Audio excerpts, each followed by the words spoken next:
Question number 45, Bharat में राष्ट्रीय मानवाधिकार आयोग का वर्तमान अध्यक्ष कौन है? तो यहाँ वर्तमान पूछा हुआ है, आइए यहाँ पे स्टार है तो यहाँ पे देखते हैं। भारत में राष्ट्रीय मानवाधिकार आयोग के वर्तमान अध्यक्ष सर्वोच्च न्यायालय के पूर्व न्यायाधीश न्यायमूर्ति अरुण कुमार मिश्रा 2 जून 2021 से हैं। उनसे पूर्व न्यायमूर्ति एच.एल. दत्तू इस पद पर 29 फरवरी 2016 से 2 फरवरी 2020 तक रहे थे। क्वेश्चन नंबर 46, निम्नलिखित में से कौन राजस्थान राज्य मानवाधिकार आयोग के अध्यक्ष पद पर नियुक्त होने हेतु अधिकृत है? तो ये उच्च न्यायालय का मुख्य न्यायाधीश, ऑप्शन बी। मानवाधिकार संरक्षण संशोधन अधिनियम 2019 द्वारा यथा संशोधित मानवाधिकार संरक्षण अधिनियम 1993 के प्रावधानों के अनुसार राज्य के उच्च न्यायालय के मुख्य न्यायाधीश अथवा उच्च न्यायालय के न्यायाधीश रहे कोई व्यक्ति ही राज्य मानवाधिकार आयोग के अध्यक्ष के रूप में नियुक्त किए जा सकने हेतु पात्र हैं।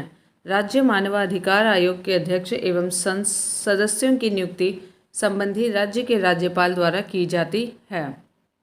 क्वेश्चन नंबर 47, राज्य मानवाधिकार आयोग के अध्यक्ष और सदस्यों की नियुक्ति निम्न में से किसके द्वारा की जाती है? तो ये राज्यपाल द्वारा की जाती है, ऑप्शन बी। मानव अधिकार संरक्षण अधिनियम 1993 की धारा 22 के तहत राज्य मानव अधिकार आयोग के अध्यक्ष और सदस्यों की नियुक्ति राज्यपाल द्वारा की जाती है।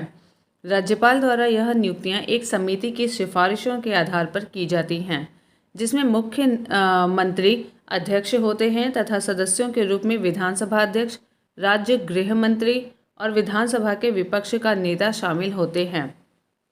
परंतु जहाँ किसी राज्य में विधान परिषद है, वहाँ उस परिषद का सभापति और उस परिषद के विपक्ष का नेता भी समिति के सदस्य होते हैं।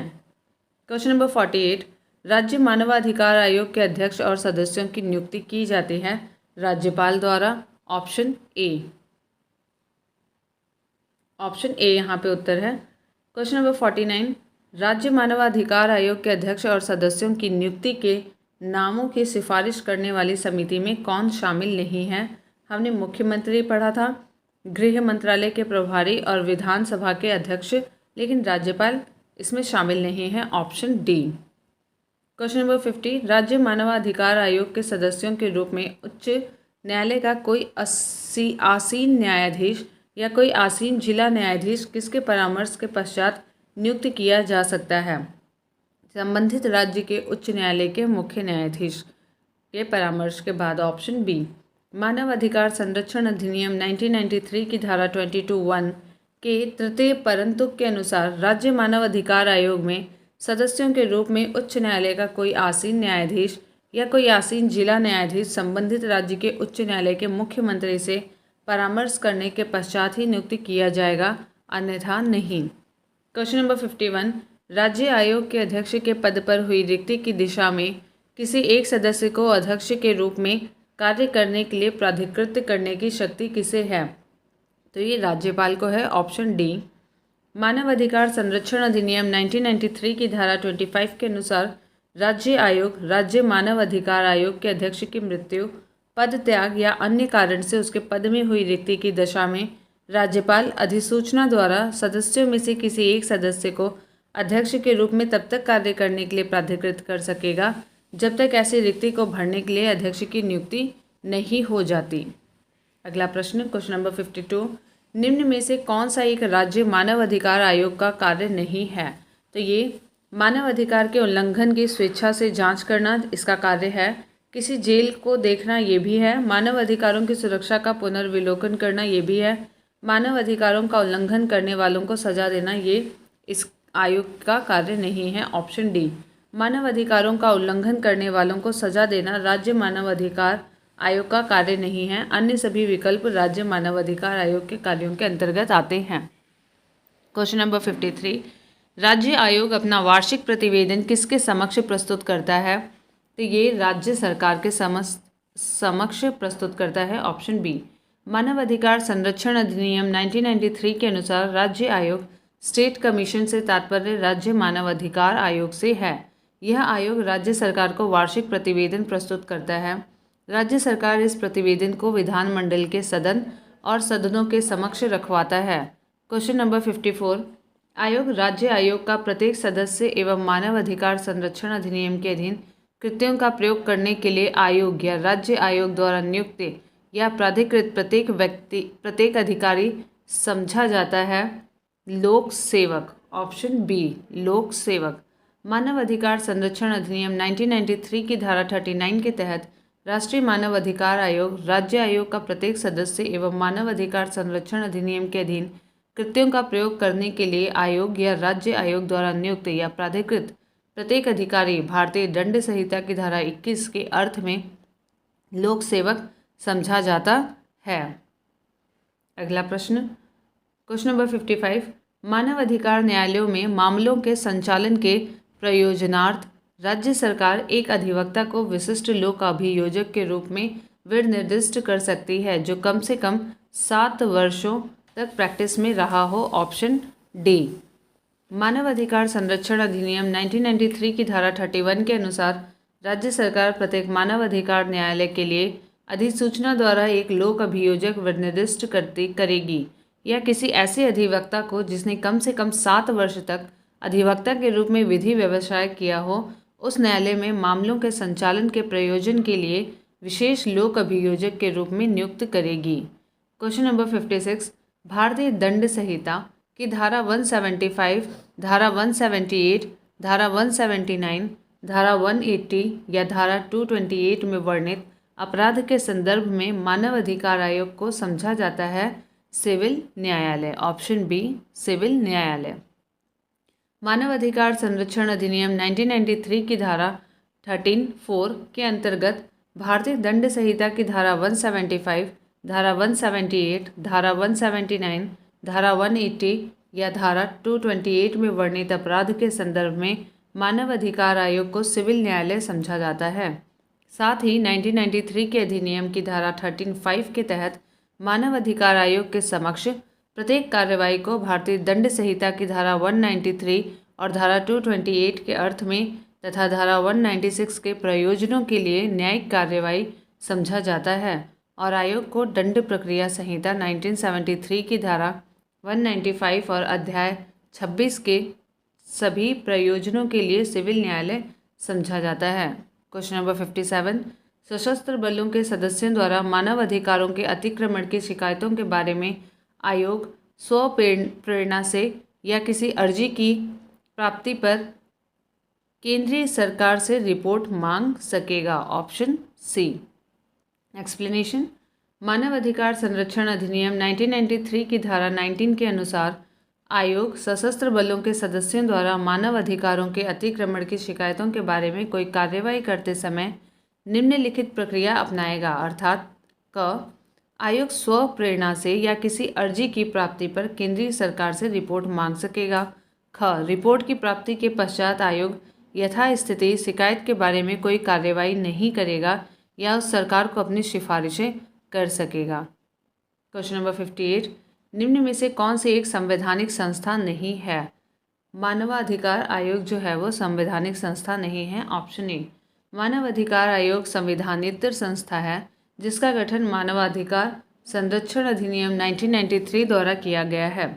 अन्य तीनों संस्थाओं का उल्लेख संविधान में है, जैसे राज्य वित्त आयोग अनुच्छेद 243 झ एवं 243 म, संसद का सचिवालय अनुच्छेद 98 में है, केंद्रीय वित्त आयोग का अनुच्छेद 280 एवं 281 है।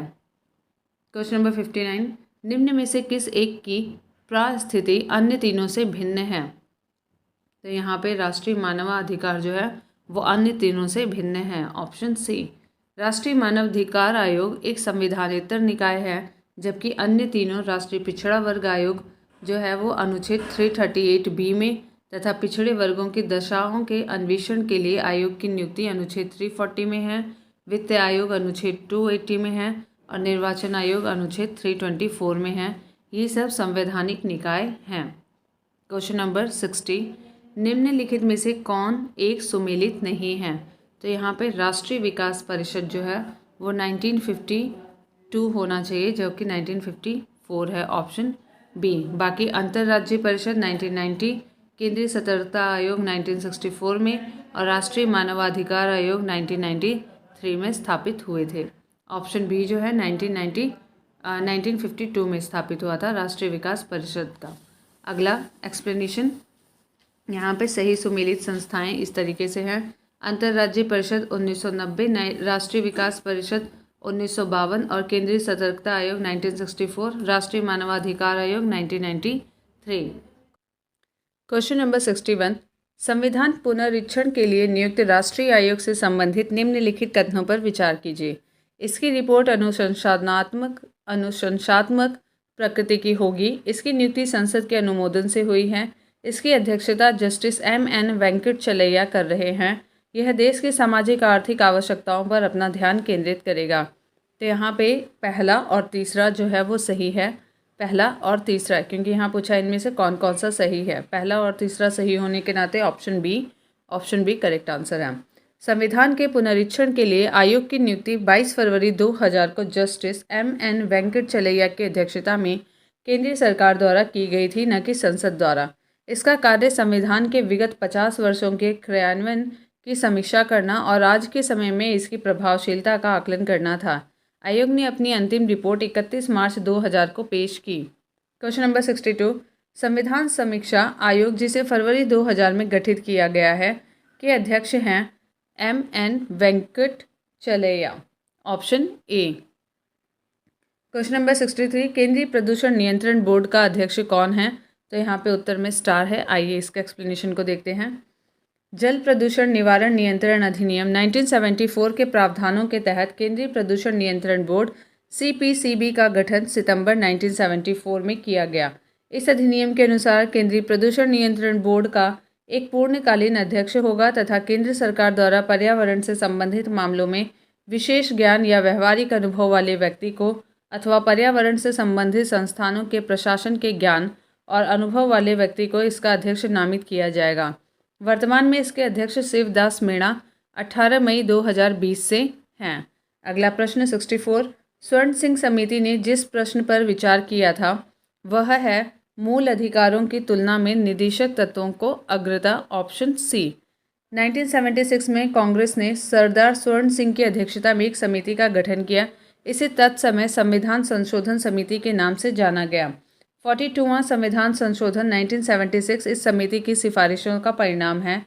इसने भारत के लिए राष्ट्रपतीय प्रणाली पर विचार करते हुए इसे अनुपयुक्त बताया था। तथापि इसने मुख्य रूप से जिस प्रश्न पर विचार किया था वह था मूल अधिकारों की तुलना में निदेशक तत्वों की अग्रता। क्वेश्चन नंबर 65, केंद्रीय सतर्कता आयोग की स्थापना किसकी अनुशंसा पर की गई थी? तो ये संथानम समिति की अनुशंसा पर केंद्रीय सतर्कता आयोग की स्थापना की गई थी। Option C. केंद्रीय सतर्कता आयोग की स्थापना संथानम समिति की सिफारिशों पर केंद्र सरकार ने फरवरी 1964 में की। राष्ट्रपति द्वारा एक अध्यादेश जारी किए जाने के फलस्वरूप केंद्रीय सतर्कता आयोग को 25 अगस्त 1998 से सांविधिक दर्जा देकर एक बहुसदस्यीय आयोग बना दिया गया। केंद्रीय सतर्कता आयोग अधिनियम 2003 में संसद द्वारा अधिनियमित किया गया, जिसके तहत इसमें अध्यक्ष के रूप में केंद्रीय सतर्कता आयुक्त CVC के साथ 2 से अनधिक सतर्कता आयुक्त सदस्य होते हैं। क्वेश्चन नंबर 66, भारतीय संविधान का कौन सा अनुच्छेद केंद्रीय सतर्कता आयोग का वर्णन करता है? तो यहाँ पे उपर्युक्त में से कोई भी नहीं। Option D. एक्सप्लेनेशन देखते हैं इसका। केंद्रीय सतर्कता आयोग का गठन वर्ष 1964 में केंद्र सरकार द्वारा पारित एक प्रस्ताव के तहत हुआ था। संथानम समिति की सिफारिश पर इसका गठन हुआ था। सितंबर 2003 में संसद द्वारा पारित विधि द्वारा इसे सांविधिक दर्जा दिया गया। इसका उल्लेख संविधान में नहीं है।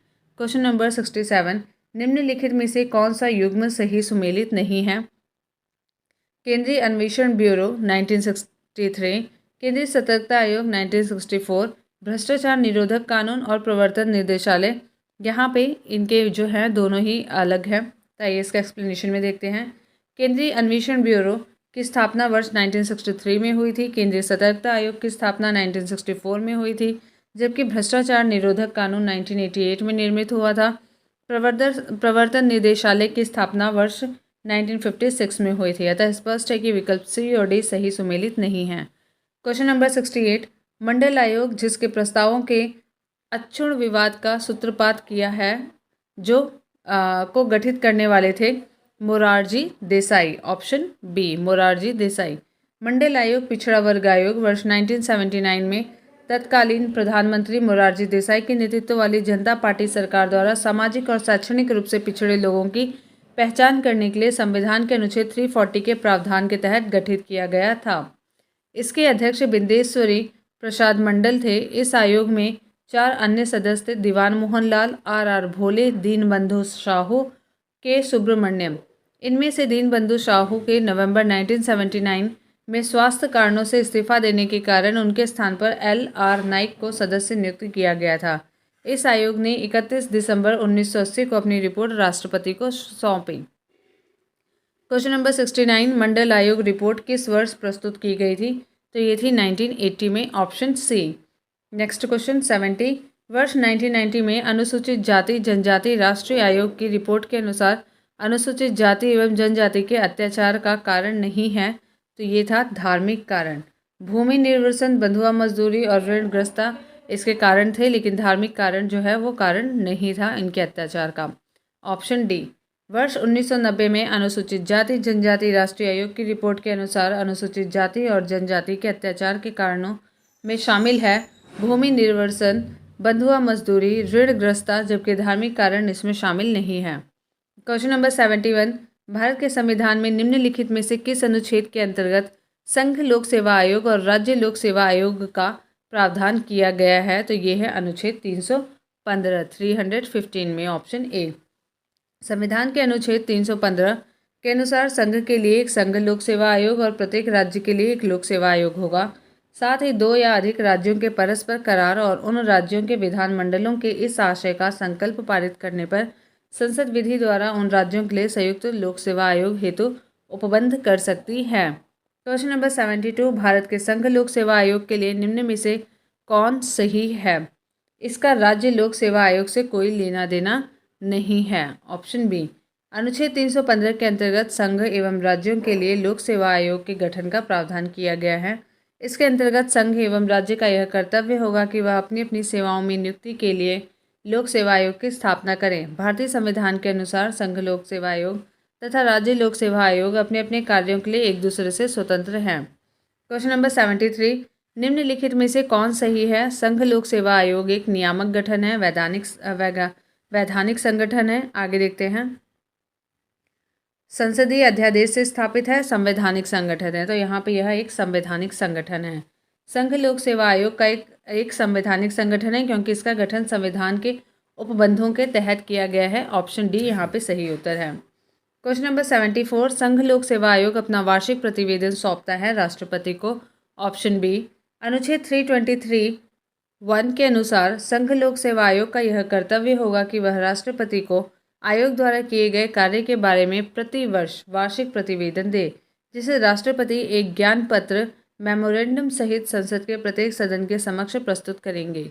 इस ज्ञान पत्र में उन विषयों का उल्लेख किया जाता है जिनमें आयोग की सिफारिशों को स्वीकार नहीं किया गया, साथ ही उन सिफारिशों को न मानने के कारणों का भी उल्लेख किया जाता है।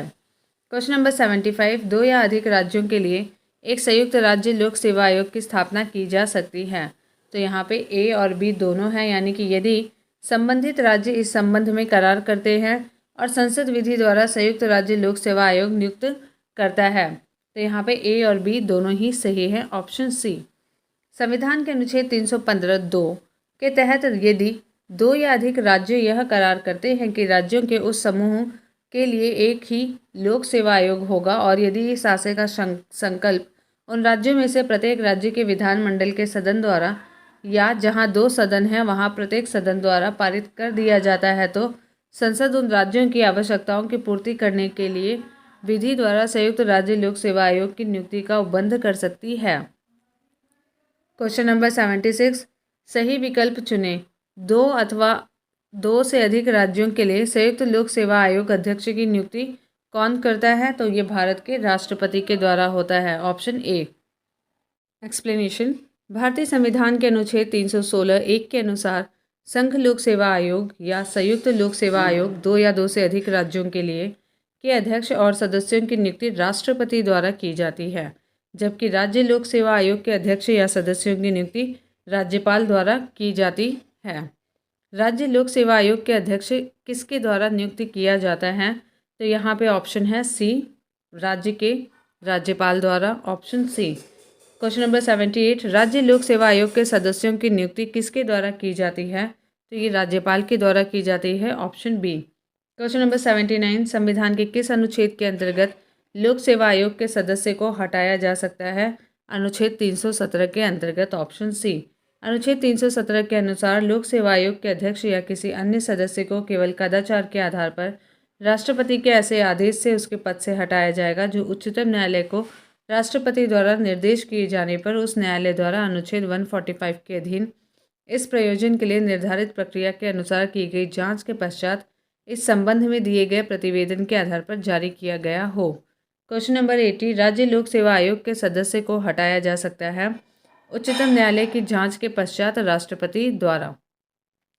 क्वेश्चन इसका ऑप्शन सी था। और अगला प्रश्न है क्वेश्चन नंबर 81, निम्न में से कौन से पदाधिकारियों को हटाने में संसद की कोई भी भूमिका नहीं होती है?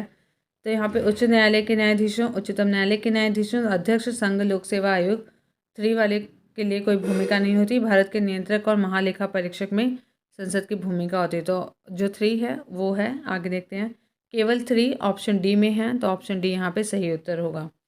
अनुच्छेद 317 के अनुसार लोक सेवा आयोग के अध्यक्ष या किसी अन्य सदस्य को केवल कदाचार के आधार पर राष्ट्रपति के ऐसे आदेश से उसके पद से हटाया जाएगा जो उच्चतम न्यायालय के राष्ट्रपति द्वारा निर्देश दिए जाने पर उस न्यायालय द्वारा अनुच्छेद 145 के अधीन इस प्रयोजन के लिए निर्धारित प्रक्रिया के अनुसार की गई जांच के पश्चात इस संबंध में दिए गए प्रतिवेदन के आधार पर जारी किया गया हो।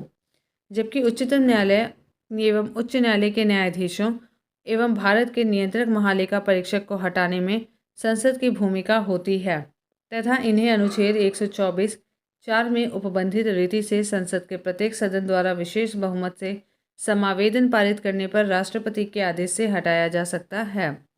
क्वेश्चन नंबर 82, निम्न में से किस मामले में राज्य लोक सेवा आयोग से परामर्श नहीं लिया जाता है? तो यहाँ पे है ऑप्शन डी, सिविल सेवाओं के स्थानांतरण पर, ऑप्शन डी। अनुच्छेद 320 के अंतर्गत राज्य लोक सेवा आयोग के कृत्यों में सिविल सेवकों के स्थानांतरण का कार्य सम्मिलित नहीं है, जबकि प्रश्नगत अन्य कार्य राज्य लोक सेवा आयोग के कृत्यों में शामिल है। इसलिए सिविल सेवकों के स्थानांतरण संबंधी परामर्श राज्य लोक सेवा आयोग से नहीं लिया जाता है। एक बार देख लेते हैं क्या क्या चीज़ें हैं जो आयोग से परामर्श में होती हैं। सिविल सेवा के लिए भर्ती की पद्धति, सिविल सेवाओं की नियुक्ति में अनुसरण किए जाने वाले सिद्धांतों पर और सिविल सेवाओं में प्रोन्नति एवं एक सेवा से दूसरी सेवा में अंतरण के लिए अनुसरण की लिए जाने वाले सिद्धांतों पर परामर्श लिया जा सकता है। बाकी इसमें सिविल सेवाओं का स्थानांतरण पर परामर्श नहीं लिया जाता है। अगला प्रश्न 83, किसी राज्य लोक सेवा आयोग के कार्यों को निम्नलिखित में से किस एक के अनुमोदन से संघ लोक सेवा आयोग को सौंपा जा सकता है? तो यहाँ पे भारत के राष्ट्रपति के अनुमोदन से, ऑप्शन डी। संविधान के अनुच्छेद 315(4) के तहत राज्यपाल की सिफारिश पर राष्ट्रपति के अनुमोदन से किसी राज्य लोक सेवा आयोग के कार्यों को संघ लोक सेवा आयोग को सौंपा जा सकता है। क्वेश्चन नंबर 84, संघ लोक सेवा आयोग राज्य की आवश्यकताओं की पूर्ति के लिए सहमत हो सकता है राज्यपाल की मांग और राष्ट्रपति की संस्तुति पर, ऑप्शन डी। संविधान के अनुच्छेद 315(4) के अनुसार यदि किसी राज्य का राज्यपाल संघ लोक सेवा आयोग से ऐसा करने का अनुरोध करता है तो राष्ट्रपति के अनुमोदन से उस राज्य की सभी या किन्हीं आवश्यकताओं की पूर्ति के लिए सहमत हो सकेगा। क्वेश्चन नंबर 85, उत्तर प्रदेश राज्य लोक सेवा आयोग के कार्यों का विस्तार किया जा सकता है उत्तर प्रदेश विधानमंडल द्वारा, ऑप्शन डी। अनुच्छेद 321 के अनुसार राज्य विधानमंडल द्वारा बनाए गए अधिनियम के द्वारा राज्य लोक सेवा आयोग को राज्य की सेवाओं अथवा किसी स्थानीय प्राधिकारी या विधि द्वारा गठित अन्य निगमित निकाय या किसी लोक संस्था की सेवाओं से संबंधित अतिरिक्त कार्य प्रदान किए जा सकते हैं। अतः राज्य विधानमंडल द्वारा बनाए गए अधिनियम के तहत राज्य लोक सेवा आयोग के कार्य क्षेत्र का विस्तार किया जा सकता है। क्वेश्चन नंबर 86, उत्तर प्रदेश लोक सेवा आयोग के व्यय किस निधि पर भारित होते हैं? तो यहाँ पे है राज्य की संचित निधि पर, ऑप्शन बी। संविधान के अनुच्छेद 322 के अनुसार संघ लोक सेवा आयोग के व्यय भारत की संचित निधि पर, जबकि राज्य लोक सेवा आयोग के व्यय संबंधित राज्य की संचित निधि पर भारित होते हैं। अगला प्रश्न, क्वेश्चन नंबर 87, राजस्थान लोक सेवा आयोग अपने कार्यों का प्रतिवेदन प्रस्तुत करता है राज्यपाल के समक्ष। Option C. संविधान के अनुच्छेद 323(2) के प्रावधानों के तहत राज्य लोक सेवा आयोग का यह कर्तव्य है कि वह राज्य के राज्यपाल को आयोग के कार्य के बारे में प्रतिवर्ष प्रतिवेदन दे तथा ऐसा प्रतिवेदन प्राप्त होने पर राज्यपाल उसकी प्रति राज्य के विधानमंडल के समक्ष रखवाता है। क्वेश्चन नंबर 88, भारत में पहली बार लोक सेवा आयोग की स्थापना जिस अधिनियम से हुई थी वह कौन था? Government of India act 1919। Option C. 1919 के भारत शासन अधिनियम की धारा 96C के अंतर्गत भारत में प्रथम लोक सेवा आयोग 1 अक्टूबर 1926 को स्थापित किया गया। उस समय इसमें एक अध्यक्ष और 4 सदस्य थे। सर रॉस बार्कर इसके प्रथम अध्यक्ष थे। 1935 के अधिनियम के तहत इसका नाम 1 अप्रैल 1937 को संघीय फेडरल लोक सेवा आयोग रखा गया। 26 जनवरी 1950 को भारतीय संविधान के लागू होने के साथ यह संघ यानी कि यूनियन लोक सेवा आयोग संघ लोक सेवा आयोग में परिवर्तित हो गया। प्रांतीय स्तर पर पहली बार 1930 में मद्रास सेवा आयोग की स्थापना की गई थी। 1935 के अधिनियम के तहत प्रत्येक प्रांत या प्रांतों के समूह के लिए प्रांतीय प्रोविंशियल लोक सेवा आयोग हेतु भी प्रावधान किए गए थे, जिसके तहत 1937 में 7 प्रांतीय लोक सेवा आयोग स्थापित हुए थे। क्वेश्चन नंबर 89, किस प्रावधान के अंतर्गत मध्य प्रदेश लोक सेवा आयोग का गठन किया गया है? तो राज्य पुनर्गठन अधिनियम 1956 की धारा 118(3) के तहत। Option B.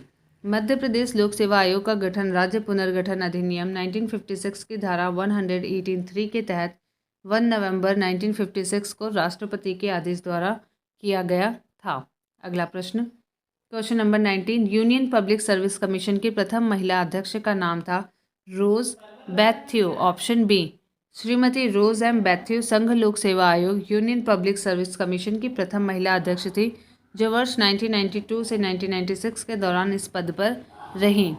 Question number 91, Bharat के संदर्भ में नौकरशाही का निम्नलिखित में से कौन सा उपयुक्त चरित्र चित्रण है? लोक सेवा लोक नीति को क्रियान्वित करने वाला अभिकरण। Option D.